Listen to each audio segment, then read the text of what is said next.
Hi, just want to talk you through the rig that I use for probably 98% of my fishing where distance allows. It's a rig I use with a small PVA bag. The PVA bag, a mesh bag, stops the long hair tangling around the hook link or the hook and spoiling the presentation. So distance is an issue, but this is the rig I use most of the time.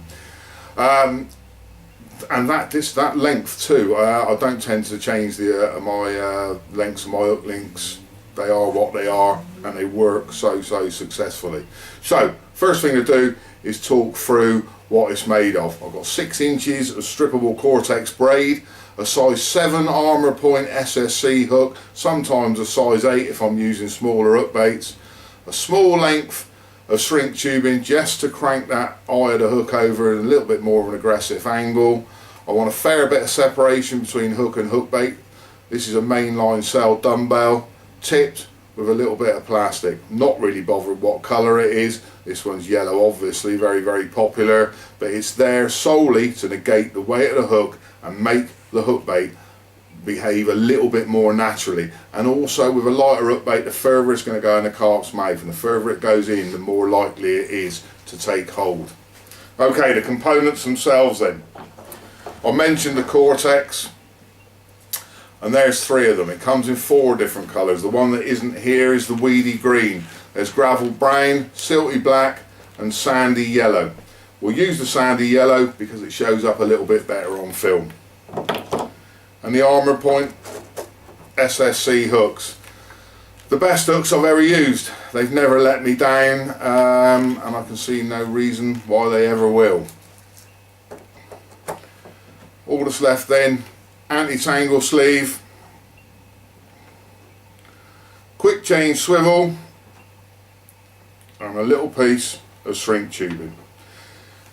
This rig is tied with a no knot, and before you ever tie the no knot itself, you should strip the braid and attach your hook link first and foremost. That enables you to set up the hook exactly where you want it to be in relation to the hook bait itself.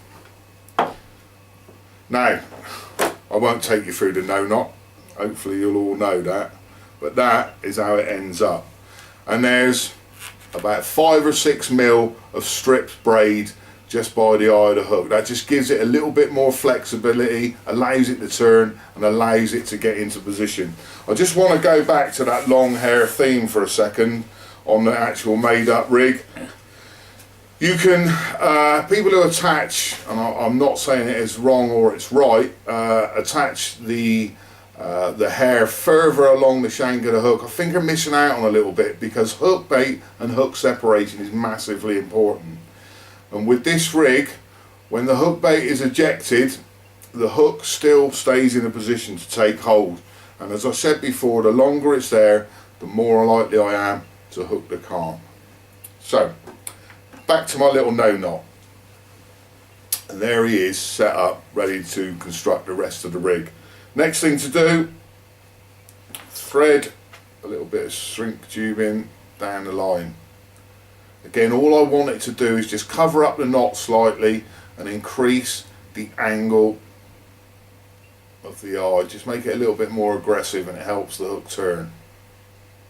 All I need to do now is drop it in the kettle or hold it over the steam, being careful not to burn yourself, and that end of the hook link is ready to rock and roll.